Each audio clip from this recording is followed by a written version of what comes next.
नमस्कार. आज आपण शिकणार आहोत रक्तभिसरण संस्थेची संकल्पना. तर रक्तभिसरण संस्थेची संकल्पना म्हणजे की आपल्या शरीरामध्ये जे ब्लड सर्क्युलेटरी सिस्टीम सुरू आहे, तर हृदयापासून शरीराकडे रक्त जातं, ते कशाद्वारे जातं, त्याच्यामध्ये रक्तवाहिन्यांचा मोठा वाटा आहे. तर त्या कशा प्रकारे आहे, त्याच्यानंतर पेशींपर्यंत रक्त कोणती वाहिनी पोहोचवते, त्यानंतर पेशींकडनं रक्त कोणत्या वाहिनीद्वारे घेतले जाते आणि कशा त्या शिरांमध्ये कन्व्हर्ट होतात, म्हणजे शुद्ध रक्त अशुद्ध रक्तामध्ये कसं कन्व्हर्जन होतं आणि परत ते हृदयाकडे कसं येतं, ही जी संकल्पना आहे ही आज आपल्या या टॉपिक मध्ये आपण शिकणार आहोत. ठीक आहे, बघा ही आहे रक्तभिसरण संस्थेची संकल्पना. आता ह्या डायग्राम वरनं इथे तुम्हाला जी दिलेली आहे, ठीक आहे, या आकृतीवरनं आपल्याला समजणार आहे की शरीरामध्ये जे सर्क्युलेशन चालू आहे, रक्तभिसरण संस्था जी कार्यरत आहे ही कशा पद्धतीने कार्य करते. ओके, तर पहिले बघा तुम्हाला दिलेलं आहे हे आहे हृदय. ठीक आहे, हे काय दिलेलं आहे, हृदय. हृदयाचं काम काय असतं, सगळ्यात पहिले आपल्याला माहिती पाहिजे की हृदयाचं काम काय आहे. खूप लोकांना याच्यात कन्फ्युजन असतं की हृदयाचं काम आहे रक्ताचं शुद्धीकरण करणं, पण ते बरोबर नाही.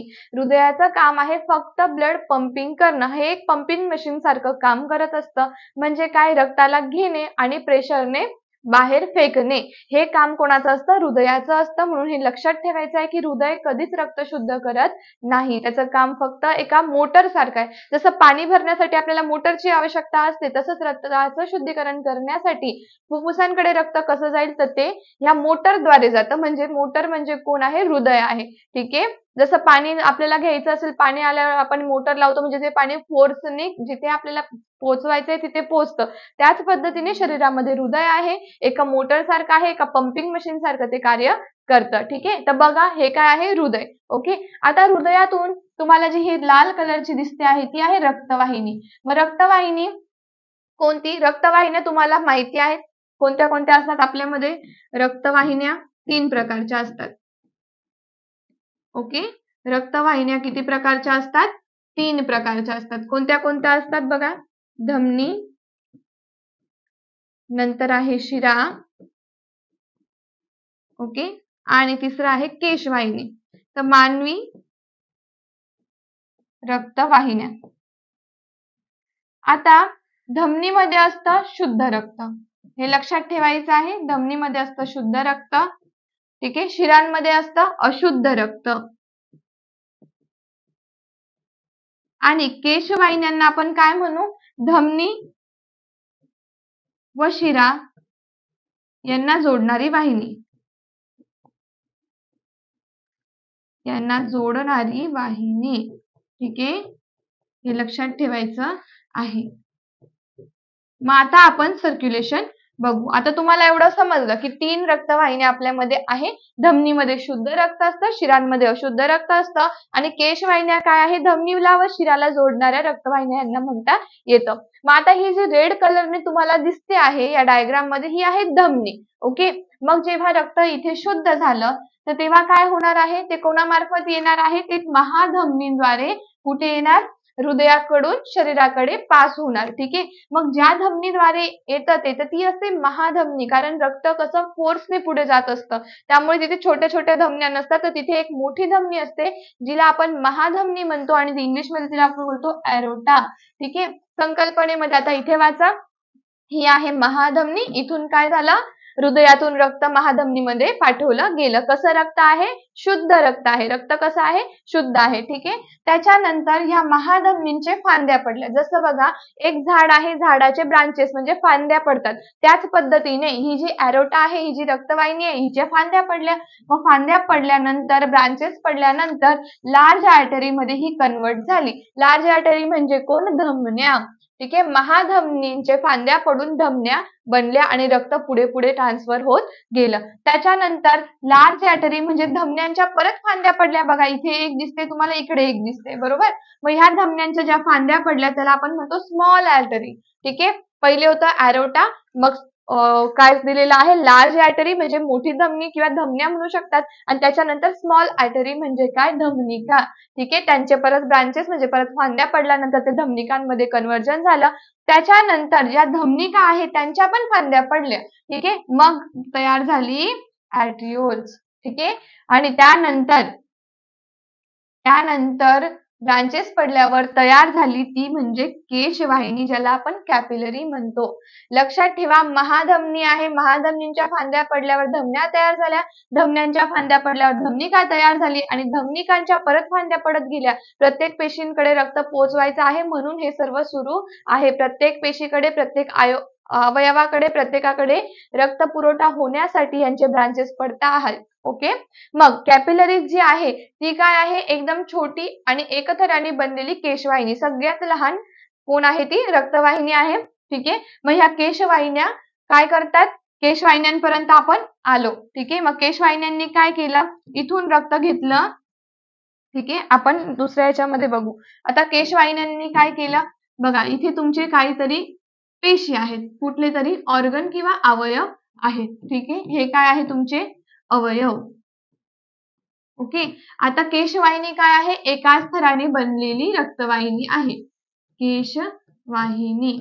आता केशवाहिनीतून बघा, केशवाहिनीतून हे जे रक्त आलं, ठीक आहे, असं हे रक्त जे येत आहे ते पाझरत असतं. ठीक आहे. ते रक्त काय होतं, पाझरत असतं, कारण केशवाहिनी काय आहे, एका थराने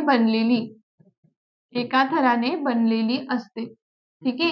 मग आता या पेशींना, या अवयवाला कशाची गरज होती, ऑक्सिजनची गरज होती. कशाची गरज होती, ऑक्सिजनची, म्हणजे कोणाची, O2 ची गरज होती. कशासाठी, तर आपले जे रेग्युलर फंक्शन आहे बॉडी मधले ते करण्यासाठी ह्या अवयवांना ऑक्सिजनची गरज असते. केमिकल रिएक्शन, रासायनिक अभिक्रिया शरीरामध्ये घडण्यासाठी ऑक्सिजनची गरज असते. म्हणून ह्या केशवाहिनीने शुद्ध रक्त आणलं होतं. ठीक आहे. कोणतं रक्त आणलं होतं, हिने शुद्ध रक्त आणलं होतं. शुद्ध रक्त का आणलं, कारण ही कोणाची ब्रांचेस आहे, ही धमनीची फांदी आहे, म्हणून हिच्यामध्ये काय आहे, शुद्ध रक्त आहे. मग काय झालं, ह्या पेशींकडे ते रक्त गेलं. पेशींनी इथे काय केली, रासायनिक अभिक्रिया. ठीक आहे. पेशींची काय घडली, रासायनिक अभिक्रिया. मग रासायनिक अभिक्रिया घडल्यानंतर पेशींमध्ये काय तयार झालं, कार्बन डायऑक्साइड तयार झाला. काय तयार झाला, कार्बन डायऑक्साइड तयार झाला, ज्याला आपण काय म्हणतो, CO2 म्हणतो. मग आता काय करतील ह्या पेशी, कार्बन डायऑक्साइडला शरीराच्या बाहेर काढायचे, कारण तो त्यांचा काही उपयोगाचा नाही. त्यांनी ऑक्सिजन घेतला, रासायनिक अभिक्रिया घडली, कार्बन डायऑक्साइड तयार झाला. मग पुढे हीच केशवाहिनी चाललीये. ठीक आहे. इथे तिने रक्त दिल्यानंतर हीच पुढे चाललीये. नंतर ह्या पेशींनी, ह्या अवयवाने काय केलं, यांच्यामध्ये असलेला कार्बन डायऑक्साइड परत रक्तामध्ये पाठवला. म्हणजे मग आता इथून हे रक्त कसं झालेलं आहे, याच्यामध्ये काय होता, ऑक्सिजन होता, जो काय झाला, इथे डिफ्यूज झाला, दिला गेला आणि पेशींमार्फत परत काय झाला, रक्तामध्ये कार्बन डायऑक्साइड पाठवला गेला. ओके, समजता आहे. आणि मग केशवाहिनींची कन्वर्ट कशात झाली, ही शिरिकामध्ये. कारण केशवाहिनींमध्ये ऑक्सिजन युक्त रक्त असते, म्हणजे शुद्ध रक्त असते, पण पेशींच्या संपर्कात हे रक्त आल्यानंतर ते कसं होतं, अशुद्ध रक्त होतं, कारण त्याच्यातला ऑक्सिजन पेशींनी पहिलेच वापरलेला असतो आणि स्वतःमध्ये असलेला कार्बन डायऑक्साइड परत रक्तामध्ये दिलेला असतो. मग रक्त कसं होतं, अशुद्ध होतं. मग अशुद्ध रक्त झालं. ठीक आहे. इथे रक्त कसं झालं, इथे सांगते मी तुम्हाला, रक्त कसं झालं, आता इथून अशुद्ध रक्त झालेलं आहे, म्हणजे ज्याच्यामध्ये, अशुद्ध म्हणजे काय, की ज्याच्यामध्ये कार्बन डायऑक्साइड आहे. ठीक आहे. मग आता ही केशवाहिनी होती आणि जेव्हा कार्बन डायऑक्साइड या रक्तामध्ये आला तेव्हा हिचं कन्वर्जन, तेव्हा आपण हिला म्हणतो शिरिका. ठीक आहे. काय म्हणतो आपण तेव्हा हिला, शिरिका म्हणतो. आणि अशीच या शिरिका ज्या आहेत, आता इकडनं पण दुसरी तयार झाली शिरिका, नंतर तिसरी शिरिका तयार झाली आणि अशा सगळ्या शिरिका मिळून काय तयार झाली, इथे एक शिरा, जिच्यामध्ये सगळं काय आहे, अशुद्ध रक्त आहे. सर्व कसं आहे, अशुद्ध रक्त आहे, ज्याच्यामध्ये काय आहे, CO2 म्हणजे कार्बन डायऑक्साइड आहे. ठीक आहे. समजलं की पेशींचं जे आहे उत्सर्जन हे कशा पद्धतीने होतं, आता पेशींचा आणि रक्ताचा जो संपर्क येतो तो केशवाहिन्यांमार्फतच येतो.